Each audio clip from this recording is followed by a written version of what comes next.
Buenos días, el día de hoy nos encontramos con Max Trujillo, jefe de comunicaciones de la Municipalidad de Ventanilla. Muchas gracias muy bien por aceptarnos la invitación. Quisiera empezar esta entrevista con unas preguntas bastante breves. ¿Cómo define y clasifica los diferentes públicos de una organización? Muy buenos días, muchas gracias por la entrevista y bienvenidos a la Municipalidad de Ventanilla.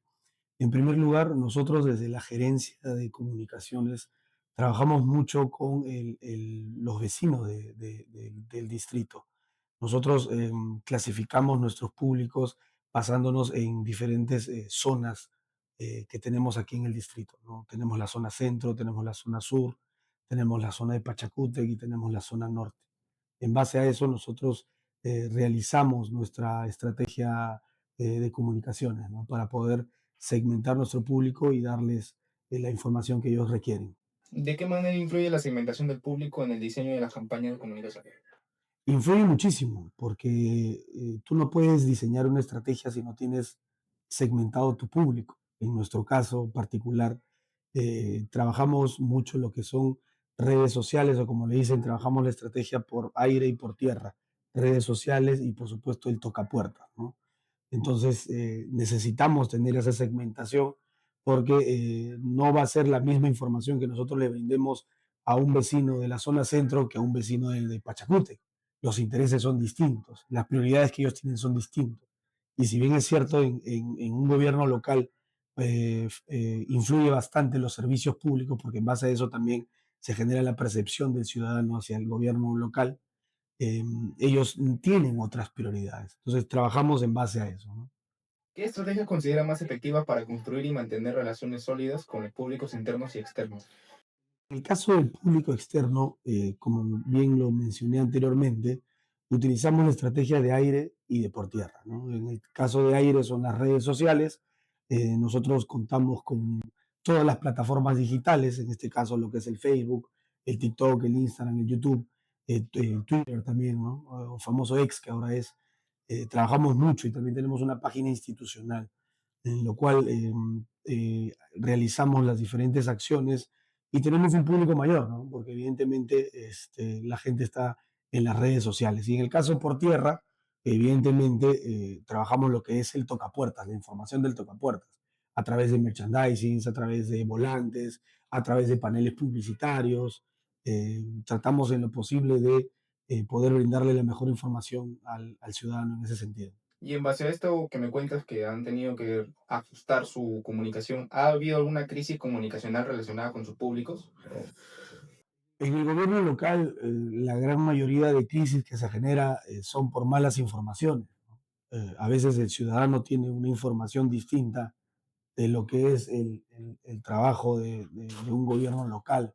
Quizás por la desazón, y esto sí es entendible, de la gente hacia la política, ¿no? Entonces se genera una desinformación total. Por ejemplo, esto es como para conocimiento de ustedes. A veces vemos una pista que no tiene, o que tiene huecos, o que no está asfaltada. Entonces la percepción del ciudadano es que el alcalde no está haciendo nada, pero la parte legal que nos explica que esa vía no es distrital, de repente esa vía es provincial. Entonces nosotros como gobierno local estamos atados de manos, no podemos reparar esa vía. Y eso sucede en todo el país. Entonces, quizás las crisis, vuelvo a repetir, que se generan dentro de nuestra experiencia en el gobierno local, en este caso de la Municipalidad de Ventanilla, es por la falta de información. Entonces, lo que tenemos que hacer ahí nosotros como área de comunicaciones es justamente aclarar el tema, ¿no? Si vemos que la crisis va en aumento, vamos midiendo, obviamente, tenemos que lanzar un comunicado, tenemos que realizar nuestro trabajo para poder darles la información clara, ¿no? Claro, ¿y de qué manera, justo mencionaste que tienen que analizar si que el mensaje llega a los pobladores como tal, ¿de qué manera evalúan el impacto de estos mensajes? Nosotros tenemos indicadores importantísimos dentro, los medimos tanto en las redes sociales con nuestros indicadores que también los mismos programas nos sueltan de las mismas redes, y además también el impacto que esto tiene en la población. Y por supuesto, esto empieza a acrecentarse siempre y cuando la crisis vaya creciendo.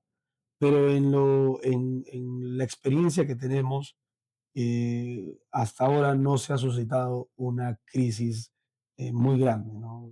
Como digo, siempre es limitado. Por eso es que lo aclaramos rápido y tratamos en lo posible de que llegue al mayor público posible en las redes sociales y también, por supuesto, con nuestro trabajo de tierra, que vendría a ser el tocapuertas, el volanteo, el tú a tú, la conversación Cercanía. exacto, con las juntas vecinales, con los vecinos de a pie. Entonces, nuestra estrategia está diseñada no solamente desde el área de comunicaciones, sino también a nivel institucional. Entonces, eso nos permite poder estar articulados con las demás gerencias también. Es decir, todos los funcionarios o los trabajadores o los jefes dentro de la municipalidad saben la línea de trabajo que se tiene, ¿no? Entonces, eso nos permite también a nosotros poder comunicar mejor, ¿no? Comunicar mejor y poder informar también a la población. En la práctica puede ser un poco difícil, tedioso, pero tenemos una línea de trabajo, ¿no? Y de tu experiencia que me comentas que ya tienes 9 años en el cargo, para alguien que se quiera dedicar a las relaciones públicas, ¿qué consejo le darías? El mejor consejo es que tengan mucha paciencia, porque a veces desde una oficina de comunicaciones lo que más vas a tener es la presión constante, porque si tienes una autoridad que es mediática, obviamente vas a tener impacto en las redes sociales, vas a tener impacto en los medios de comunicación, vas a tener que estar en constante comunicación con tu equipo para poder fortalecer el trabajo de difusión que tiene esa autoridad. Y por supuesto, en estos casos lo que implica bastante, lo que yo les aconsejo es la calma, mantener siempre la calma y escuchar a tu equipo. A veces uno cuando está en un cargo se sesga y eso no puede ser. Las comunicaciones van cambiando todos los días y siempre es bueno rodearse de gente joven. En este equipo al menos tratamos siempre de reunirnos con gente joven porque conocen las redes sociales y a veces el público al cual la autoridad o la institución se dirige es al mismo público y eso no puede ser. O sea, uno tiene que dirigirse al público al que no va, es decir, a la juventud. Son más de 6 millones de jóvenes que van a votar en esas elecciones.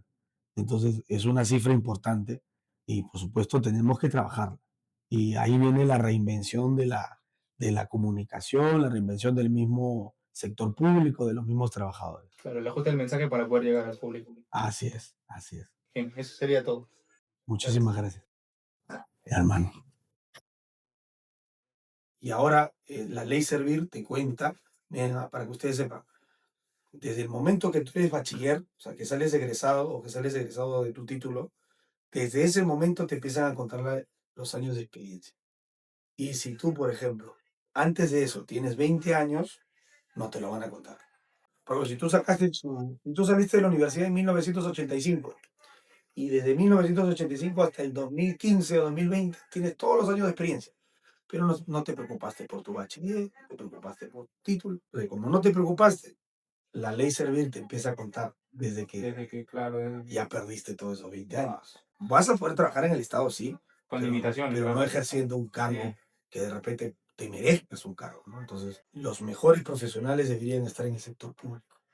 Entonces, por eso es que existe esta ley que se llama la ley Servir, la meritocracia, no la dedocracia, ¿no? Como es, la meritocracia quiere decir tu mérito a obtener ese cargo. Claro, pues. Y en base a ese mérito, tienes que tener tus estudios universitarios, si tienes una maestría a buena hora, si tienes una especialización a buena hora. ¿Por qué? Porque el sector público es la excelencia, la vocación del servicio, a diferencia del privado, que por ende es privado. Son cosas distintas. Claro, claro. Y si a ustedes les nace la vocación de servir y quieren encaminarse en este camino del sector público, tienen que saber estas condiciones, ¿no? Y también el sector privado, o sea, No, uno claro, tiene que capacitarse, tiene que estar en constante de hecho. estudio, ¿no? Porque mientras mejor profesional seas, tienes que ser también, se entiende, una mejor persona. No escuchen esas voces cuando dicen, ay, el estudio no pasa nada. El estudio sí es importante.